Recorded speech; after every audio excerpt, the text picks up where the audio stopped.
Thank you, Paul.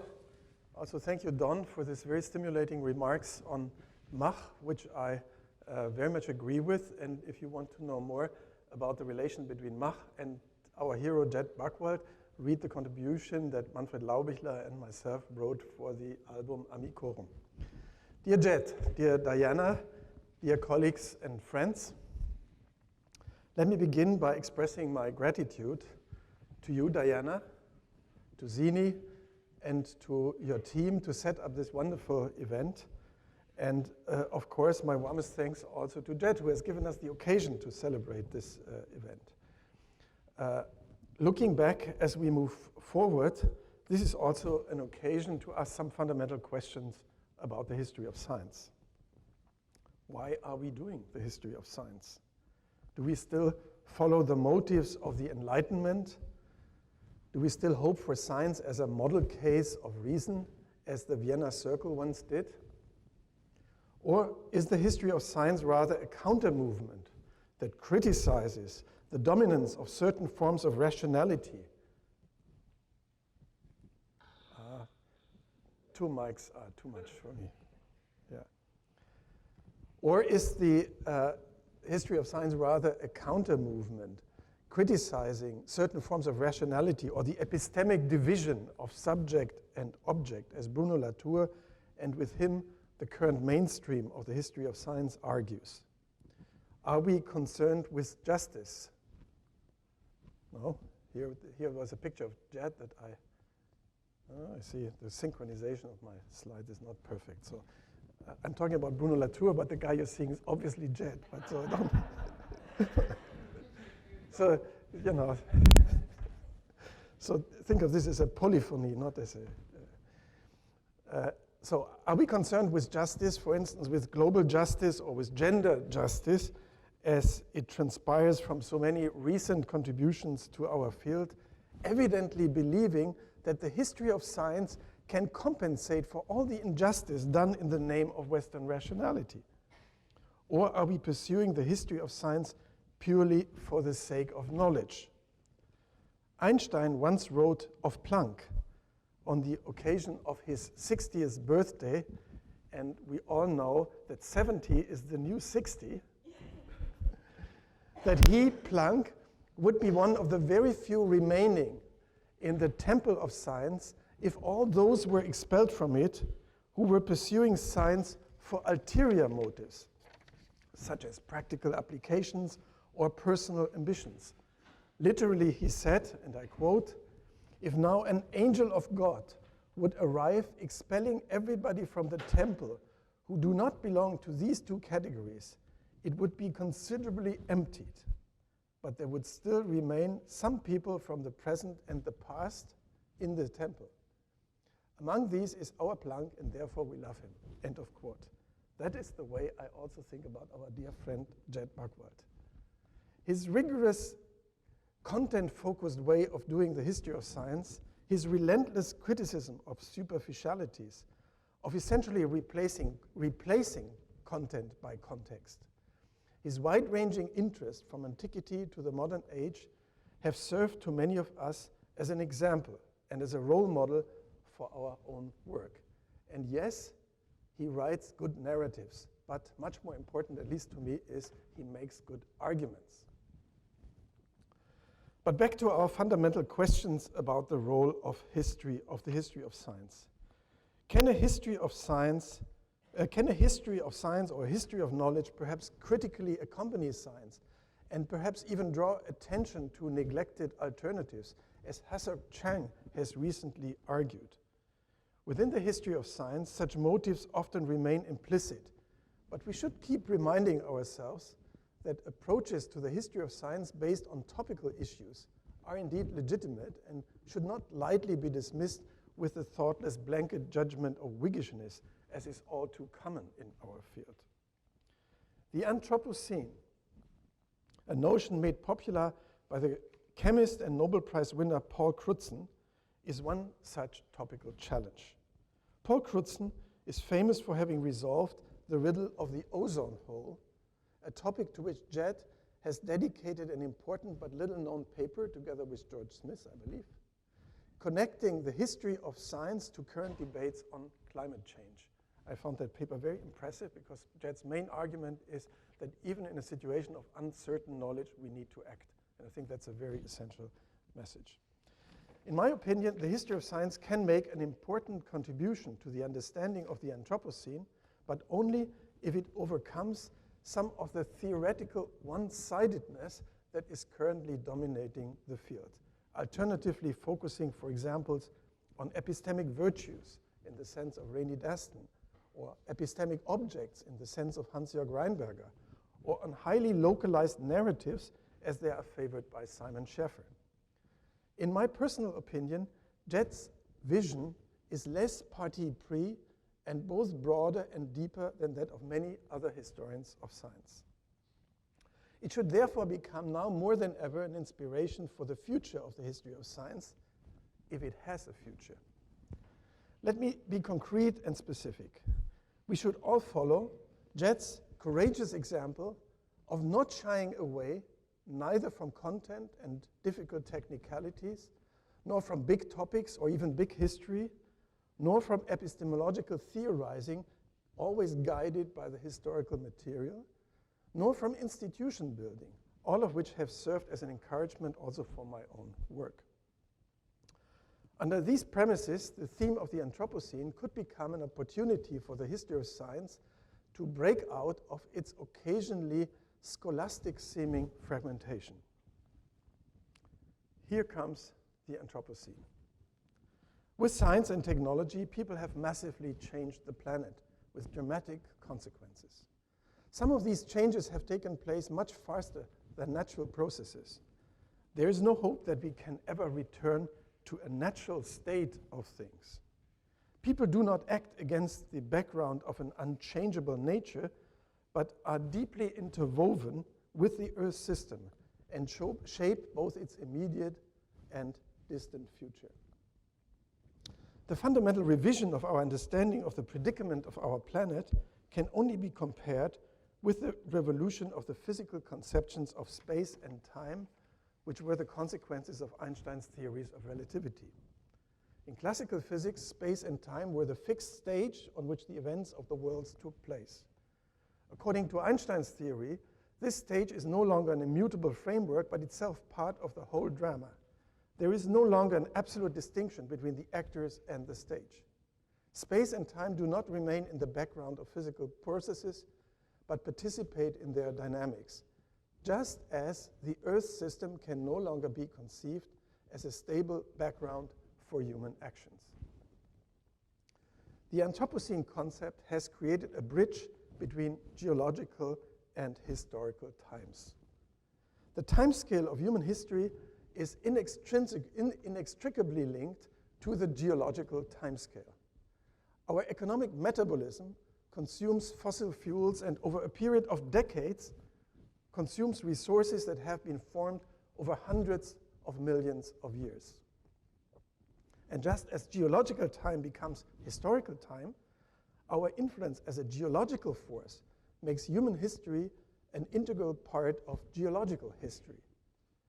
In view of the massive impact of human interventions in the planet's environment, the traditional dividing lines between nature and culture have become problematic.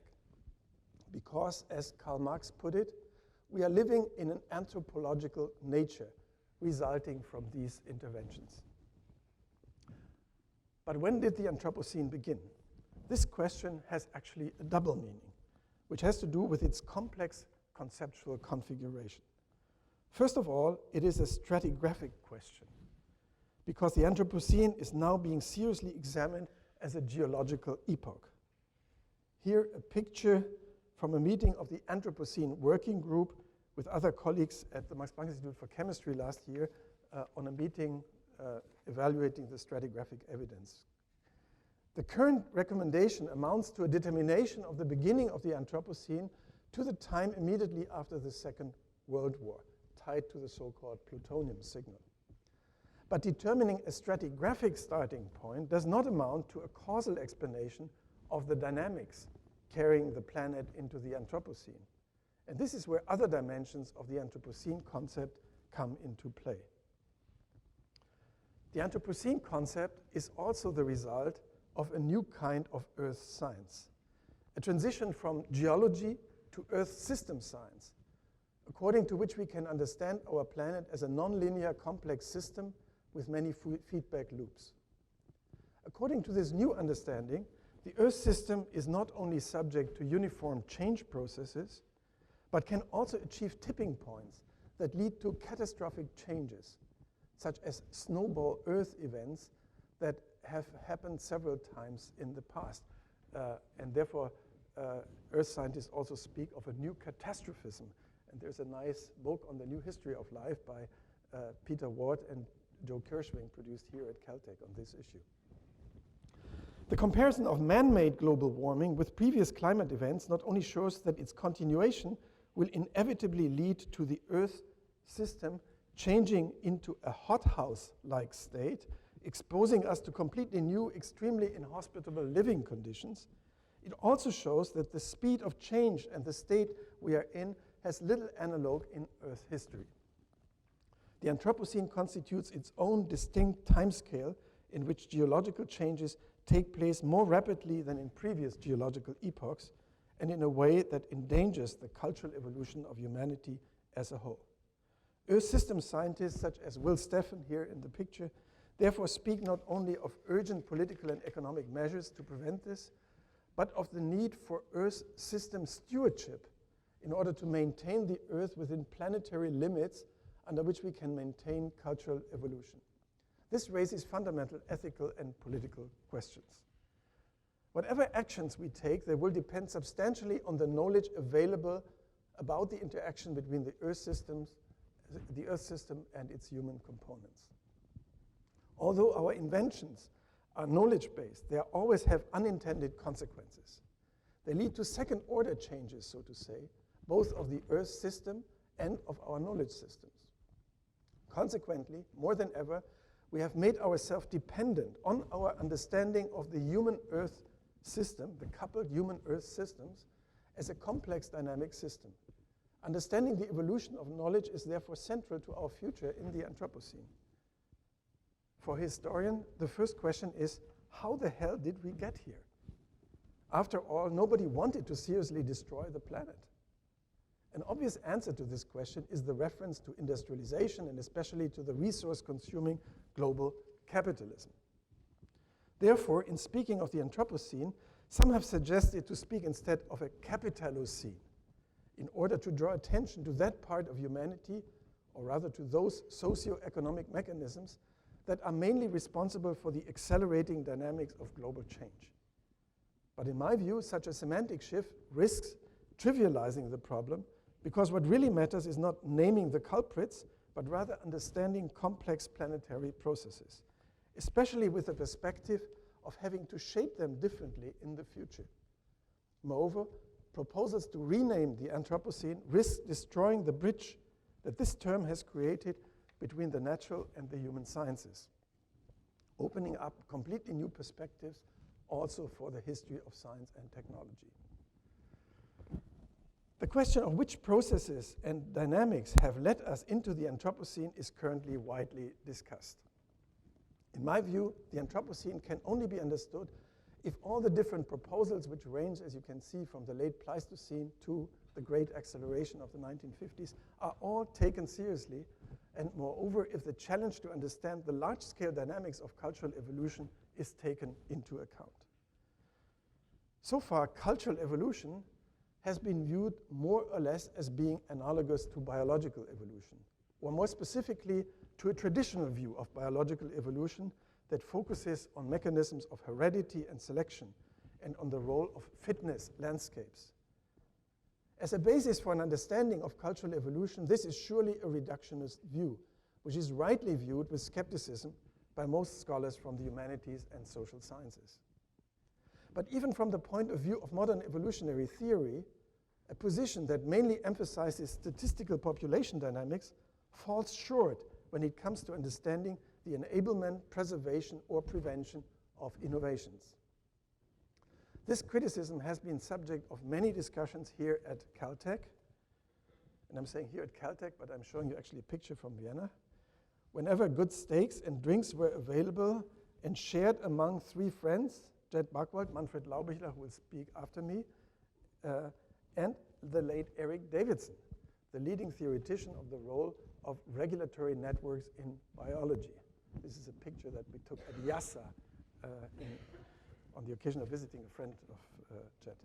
In a more differentiated view of biological evolution, two other factors beyond population dynamics play an important role.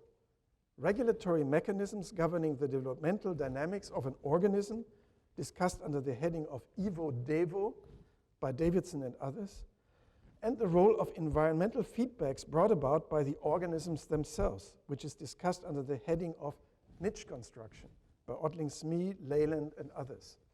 From the perspective of cultural evolution, both are obviously crucial factors. The culture of human societies is not simply a collection of memes, some of which are handed down and others are not, but is rather subject to complex regulatory mechanisms that are traditionally the subject of the cultural and social sciences. And of course, human culture essentially consists in niche construction, that is, in the construction and transmission of material environments from architecture through technology to the symbol systems on which, in particular, the transmission of knowledge is based. The role of knowledge is dramatically underestimated in the current, in part very technical discussion of cultural evolution by Robert Boyd, Pete Richardson, and their followers. An important task of the history of science could therefore be to fill this very gap and conversely to benefit from the broad perspective of cultural evolution. It would even have to offer an important insight into the understanding of evolution.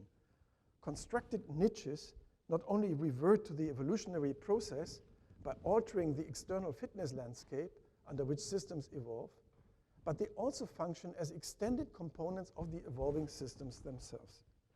After all, the possibilities for us to act and think are essentially shaped by the historically available material culture under which we live, which must therefore be considered as an integral part of the regulatory structures of human societies. For this reason, we, Manfred Laubichler and myself, also speak of regulatory niches, a concept essential to our proposal of an extended evolution, an approach that combines ideas of the theory of complex regulatory systems with the theory of niche construction.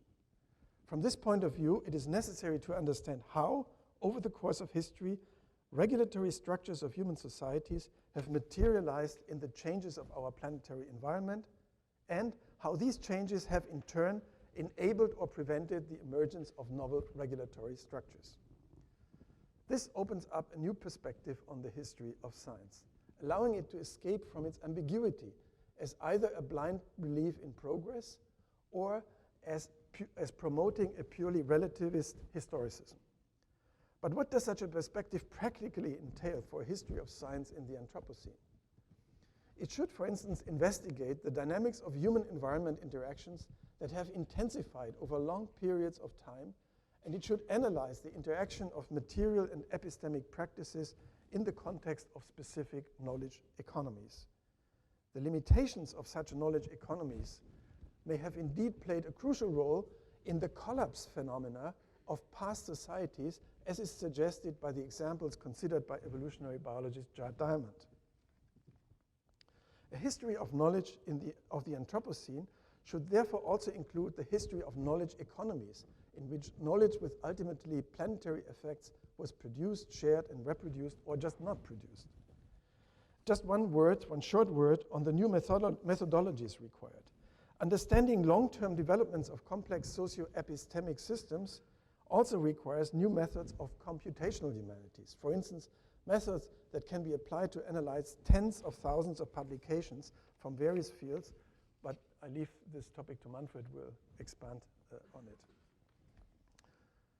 How can we relate the various proposals for the beginning of the Anthropocene that are currently being discussed? They are clearly entangled with each other. Without the so-called Neolithic revolution, the urban revolution would have been unimaginable. Without the urban revolution, there would be no science because of the lack of division of labor. And there would probably be no industrial revolution without the scientific revolution.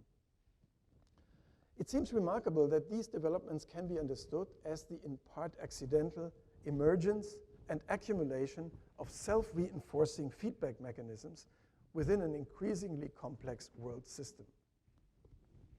How such feedback mechanisms have unfolded is a question that requires further research at the interface between the history of science and other disciplines, not only with economic history and social history, but also with environmental history and the history of materials. But the challenge of the Anthropocene for the history of science lies not only in new questions, topics, and methodological approaches, as I have tried to point out in this brief presentation. The history of science may also gain new opportunities to use its insights and reflective potential for the encouragement of innovative forms of scientific knowledge production. Let me just mention the need for a reorientation of the current knowledge economy away from increasingly specialized, fragmented knowledge production towards more reflection and greater global responsibility, including more emphasis on both global and local perspectives, as well as on historical contexts. Yehuda Elkanah, who has been a mentor to many of us here, captured such a change in perspective with a slogan, a shift from local universalism to global contextualism. The work of Jed Buchwald illustrates that a parallel shift in the history of science is indeed possible, and in particular, that a deep understanding of the technicalities of science does not exclude an equally deep reflection on the role of culture and context, that historical acumen can go well together with philosophical reflection, that the quest for knowledge does not exclude political awareness of its social conditions and consequences. In his magisterial way, Jed has also demonstrated that the pursuit of a very broad perspective in historical investigations, from Egyptian history to the struggle to close the ozone hole, can indeed be compatible with very detailed studies, highly localized in time and space, such as his famous work on Heinrich Hertz, to mention just one example, but also with highly professional editorship, who indeed has not profited from Jed's critical but always helpful comments on our own work, who has no reason to be grateful to Jed as a mentor, as a colleague, as a friend.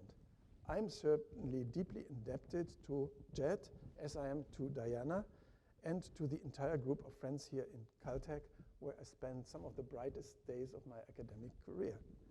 May Jed's achievement, which are the result of both an ingenious spirit and so much hard work, serve as an example for a new generation of historians, sociologists, and philosophers of science, and may these younger colleagues be strong enough to resist the temptations of easy success within the much more comfortable waters of the current mainstream. Thank you for your attention, and thank you, Diana, for giving me the occasion to speak here to you.